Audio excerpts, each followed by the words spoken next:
একদিকে Russia Ukraine, অপরদিকে Iran, Israel, যুক্তরাষ্ট্র, ইয়েমেন, লেবানন জুড়ে চলছে তৃতীয় বিশ্বযুদ্ধের উত্তেজনা। আর এরই মধ্যে আমাদের হাতে এসেছে গুরুত্বপূর্ণ আপডেট আন্তর্জাতিক সংবাদ। শুরুতেই থাকছে সীমান্তে পাকিস্তানের ঘাঁটিতে একের পর এক ক্ষেপণাস্ত্র হামলা। এবারে থাকছে পাকিস্তানকে ভয়ঙ্কর ক্ষেপণাস্ত্র দিল চীন, উদ্বিগ্ন ভারত। এদিকে সশস্ত্র বাহিনীর সঙ্গে বৈঠক, সামরিক হামলার সবুজ সংকেত দিলেন মোদি। সবশেষে জানিয়ে দিব পাকিস্তানে অস্ত্র পাঠানোর অভিযোগ যা বলল তুরস্ক। এতক্ষণ শুনছিলেন সংবাদের শিরোনাম, এবারে বিস্তারিত। তবে তার আগে অনুরোধ রইল ভিডিওটিতে একটি লাইক দিন এবং কমেন্ট করে জানিয়ে দিন ভিডিও সম্পর্কে আপনার মূল্যবান মতামত।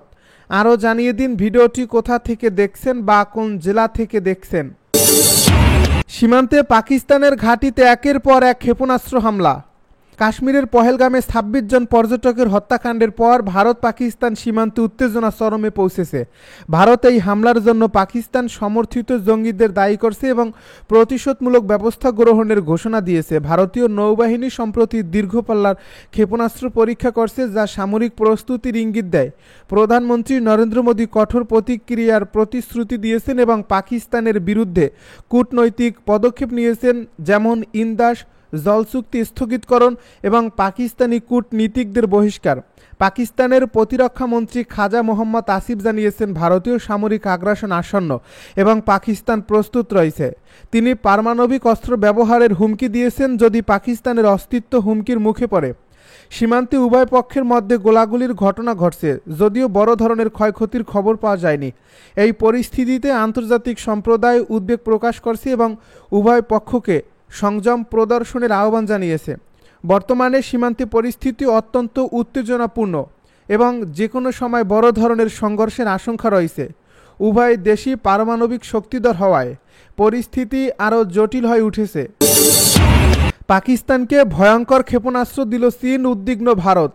জম্মু কাশ্মীরে সন্ত্রাসী হামলার ঘটনার পর ভারত পাকিস্তান সম্পর্ক নতুন করে উত্তেজনার মুখে পড়েছে। প্রতিবেশী দেশ দুটির পাল্টাপাল্টি অবস্থান নতুন করে যুদ্ধের আশঙ্কা তৈরি করছে। আর এমন সময়েই পাকিস্তানকে সামরিকভাবে শক্তিশালী করে তুলতে মাঠে নেমেছে চীন। জানা গেছে জরুরি ভিত্তিতে ইসলামাবাদের কাছে অত্যাধুনিক ক্ষেপণাস্ত্র সরবরাহ করছে বেইজিং। ভারতীয় সংবাদ মাধ্যম ফার্স্ট পোস্টের প্রতিবেদনে বলা হয়েছে সম্প্রতি পাকিস্তানের হাতে অত্যাধুনিক PL-15 আকাশ থেকে আকাশে নিক্ষেপযোগ্য ক্ষেপণাস্ত্র তুলে দিয়েছে চীন। প্রতিরক্ষা বিশ্লেষকদের মতে ইসলামাবাদের নতুন এই অস্ত্রে নয়াদিল্লির নিরাপত্তা চ্যালেঞ্জ অনেকটাই বেড়ে গেছে। এ খবরে বলা হয়েছে গত ২৭ এপ্রিল পাকিস্তানের বিমান বাহিনী সামাজিক যোগাযোগ মাধ্যমে ৩টি JF-17 যুদ্ধ বিমানের ছবি প্রকাশ করে, যা চীনা PL-15 ক্ষেপণাস্ত্রে সজ্জিত ছিল। এই যুদ্ধ বিমানগুলোর ছবি প্রকাশের মাধ্যমে পাকিস্তান পরোক্ষভাবে ভারতের প্রতি এক ধরনের শক্তি প্রদর্শন করছে বলে মনে করছেন বিশেষজ্ঞরা। উল্লেখ্য, JF-17 বিমানগুলোর ডিজাইন ও উৎপাদন হয়েছে চীন পাকিস্তান যৌথ উদ্যোগে। এই জোটগুলো এখন পাকিস্তানের বিমান বাহিনীর অন্যতম শক্তি। নতুন এই ক্ষেপণাস্ত্র যুক্ত হওয়ার ফলে এগুলোর আকাশ যুদ্ধের সক্ষমতা অনেকটাই বেড়ে গেছে। চীনের সরকারি সংস্থা aviation industry corporation of China নির্মিত PL-15 ক্ষেপণাস্ত্রটি রাডার নিয়ন্ত্রিত সক্রিয় অস্ত্র, যা প্রায় 200 থেকে 300 কিলোমিটার দূরত্বে থাকা শত্রু বিমানকে লক্ষ্য করে ধ্বংস করতে সক্ষম। এর গতি ম্যাক 5+ বলে দাবি করা হয়। সশস্ত্র বাহিনীর সঙ্গে বৈঠক, সামরিক হামলার সবুজ সংকেত দিলেন মোদি। জম্মু ও কাশ্মীরে বন্দুকধারীদের হামলা ও এর সম্ভাব্য জবাব দিয়ে দেশটির 3 বাহিনীর প্রধান, chief of defence Anil Chauhan, প্রতিরক্ষামন্ত্রী রাজনাথ সিং এবং জাতীয় নিরাপত্তা পরামর্শক অজিত দোভালের সঙ্গে বৈঠক করেছেন ভারতের প্রধানমন্ত্রী নরেন্দ্র মোদি। মঙ্গলবার মোদির নয়াদিল্লির বাসভবনে বৈঠকটি হয়। কাল বুধবার তিনি মন্ত্রিসভার নিরাপত্তা বিষয়ক কমিটির সঙ্গে আলোচনায় বসবেন। এর আগে শীর্ষ সামরিক কর্মকর্তা ও নিরাপত্তা পরামর্শকের সঙ্গে বৈঠক করলেন তিনি। সংবাদ মাধ্যম টাইমস নাও নিউজ জানিয়েছে, বৈঠকে মোদি জানিয়েছেন ভারতীয় সশস্ত্র বাহিনীর পেশাদারিত্বের সক্ষমতার উপর তার পূর্ণ আস্থা আছে। তিনি সশস্ত্র বাহিনীর প্রধানদের উদ্দেশ্যে বললেন, কবে, কখন, কোন সময় লক্ষ্যতে আঘাত হানতে হবে সে ব্যাপারে তাদের পূর্ণ স্বাধীনতা রয়েছে। একটি সূত্র সংবাদ মাধ্যম NDTVকে জানিয়েছে, প্রধানমন্ত্রী বলেছেন সন্ত্রাসবাদদের ধ্বংসাত্মক আঘাত ভারতের জাতীয় সংকল্প। এর মাধ্যমে মোদি জম্মু কাশ্মীরের পেহেলগামে হামলায় জড়িতদের বিরুদ্ধে সামরিক হামলা চালানোর সবুজ সংকেত দিয়েছে বলে জানিয়েছে অপর একটি সূত্র। সশস্ত্র বাহিনীর ও নিরাপত্তা কর্মকর্তাদের সঙ্গে বৈঠকের পরই মোদির দিল্লির বাড়িতে যান স্বরাষ্ট্রমন্ত্রী অমিত শাহ। কাশ্মীরের পেহেলগামে ওই হামলার পর পাকিস্তানকে দোষারোপ করে আসছে ভারত, যদিও পাকিস্তান এ অভিযোগ প্রত্যাখ্যান করছে। 2019 সালের ফেব্রুয়ারিতে জম্মু কাশ্মীরের পুলওয়ামাতে বন্দুকধারীদের হামলায় 40 সেনা নিহত হয়। এরপর পাকিস্তানের বালাকোটে বিমান হামলা চালানোর দাবি করে নয়াদিল্লি। তারা বলেছিল বালাকোটে জইশ-ই মুহাম্মদ নামে একটি সশস্ত্র গোষ্ঠীর আস্তানা ছিল, যারা পাকিস্তানের সেনাবাহিনীর সহায়তায় নিজেদের পরিচালনা করে আসছিল এবং সেনাদের হত্যার সঙ্গে জড়িত ছিল। পাকিস্তানে অস্ত্র পাঠানোর অভিযোগ যা বলল তুরস্ক।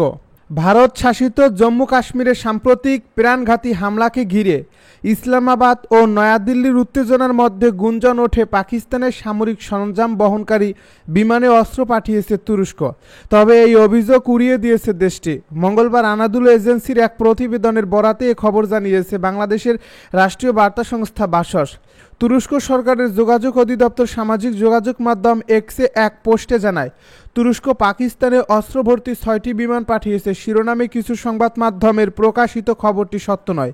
তুরস্কের পক্ষ থেকে বলা হয়েছে, একটি তুর্কি পরিবহন বিমান শুধু জ্বালানি ভরার জন্য পাকিস্তানে অবতরণ করে এবং পরে নির্দিষ্ট গন্তব্যের উদ্দেশ্যে বিমানটি পাকিস্তান ছেড়ে গেছে। তুরস্কের president Recep Tayyip Erdogan Bharat ও পাকিস্তানকে সংযম বজায় রাখার আহ্বান জানানোর পর দেশটির পক্ষ থেকে ইসলামাবাদে অস্ত্র পাঠানোর অভিযোগটি ভিত্তিহীন বলা হলো। গত রবিবার টাইমস অফ ইন্ডিয়ার প্রতিবেদনে বলা হয়, 27 এপ্রিল তুরস্কের বিমান বাহিনীর একটি হারকিউলস 130 কার্গো বিমান করাচিতে অবতরণ করে। এতে নানা রকম সামরিক সরঞ্জাম ছিল।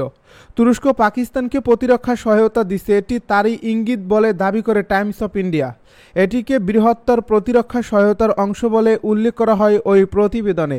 এদিকে দক্ষিণ এশিয়ার দুই প্রতিবেশীর চলমান উত্তেজনা নিয়ে সোমবার মন্ত্রিসভার বৈঠকের পর আঙ্কারায় সাংবাদিকদের তুরস্কের প্রেসিডেন্ট বলেন, পরিস্থিতি আরও ভয়াবহ রূপ নেওয়ার আগেই তুরস্ক শীঘ্রই পাকিস্তান এবং ভারতের মধ্যে উত্তেজনার অবসান চায়।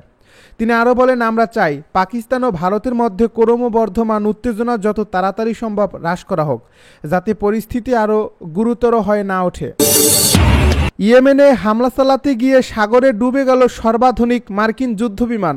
ইয়েমেনে হামলা চালাতে গিয়ে মার্কিন নৌবাহিনীর একটি F/A-18E সুপার হর্নেট যুদ্ধবিমান সাগরে হারিয়ে গেছে। এটি মার্কিন নৌবাহিনীর সর্বাধুনিক যুদ্ধবিমানগুলোর অন্যতম। এই মডেলের একটি যুদ্ধবিমানের দাম $6 কোটি। সোমবার ভোরে ইয়েমেনে হামলা চালিয়ে ফিরে এসে বিমানবাহী রণতরী USS হ্যারি এস ট্রুম্যানে নামতে গিয়ে যুদ্ধবিমানটি সাগরে পড়ে যায়। তবে পাইলট এই বিমান থেকে বেরিয়ে আসতে সক্ষম হন, খবর CNN-এর। মার্কিন নৌবাহিনী এক বিবৃতিতে জানায়, USS হ্যারি এস ট্রুম্যান বিমানবাহী রণতরীতে অবতরণের সময় যুদ্ধবিমানটি সমুদ্রে পড়ে এবং হারিয়ে যায়। এ ধরনের ঘটনা এটাই প্রথম। এক মার্কিন কর্মকর্তা বলেছেন, ঘটনাস্থল থেকে পাওয়া প্রাথমিক এক প্রতিবেদনে ইঙ্গিত পাওয়া গেছে যে ইয়েমেনের হুতি বিদ্রোহী গোষ্ঠীর ছোড়া ক্ষেপণাস্ত্রের আঘাত এড়াতে রণতরী হ্যারি এস ট্রুম্যান হঠাৎ দ্রুত বাঁক নেয়, যার ফলে এই যুদ্ধবিমানটি পানিতে পড়ে যায়। CNN-এর এক প্রতিবেদনে বলা হয়েছে, সোমবার ইয়েমেনে মার্কিন বিমান হামলার পর হুতি বিদ্রোহী গোষ্ঠী বিমানবাহী রণতরীতে ড্রোন ও ক্ষেপণাস্ত্র হামলা চালায়। তবে সেগুলো রণতরীতে আঘাত এনেছে কিনা তা স্পষ্ট নয়। এক নাবিক সামান্য আহত হয়েছেন বলে প্রতিবেদনে উল্লেখ করা হয়েছে। USS হ্যারি এস ট্রুম্যান বর্তমানে মধ্যপ্রাচ্যে মোতায়েন রয়েছে এবং এই ঘটনার সময় লোহিত সাগরে ছিল। সোমবার হামলার পর মার্কিন নৌবাহিনী বলছে, তাদের রণতরী ও এর বিমান শাখায় অভিযান পরিচালনায় সম্পূর্ণরূপে সক্ষম রয়েছে। গত কয়েকদিনের ধারাবাহিকতায় সোমবার ভোরে ইয়েমেনের উত্তরাঞ্চলীয় সাদা প্রদেশে বিমান হামলা চালায় মার্কিন বাহিনী।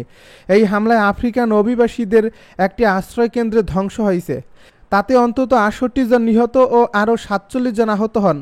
হুতি নিয়ন্ত্রিত দেশটির স্বরাষ্ট্র মন্ত্রণালয় এক বিবৃতিতে জানায়, আন্তর্জাতিক অভিবাসন সংস্থা এবং আন্তর্জাতিক রেড ক্রুজ কমিটির তত্ত্বাবধানে পরিচালিত আশ্রয়কেন্দ্রটি মার্কিন বিমানের লক্ষ্যবস্তুতে পরিণত হয়। ওই সময় সেখানে 115 অভিবাসী ছিল। হুতি একে সম্পূর্ণরূপে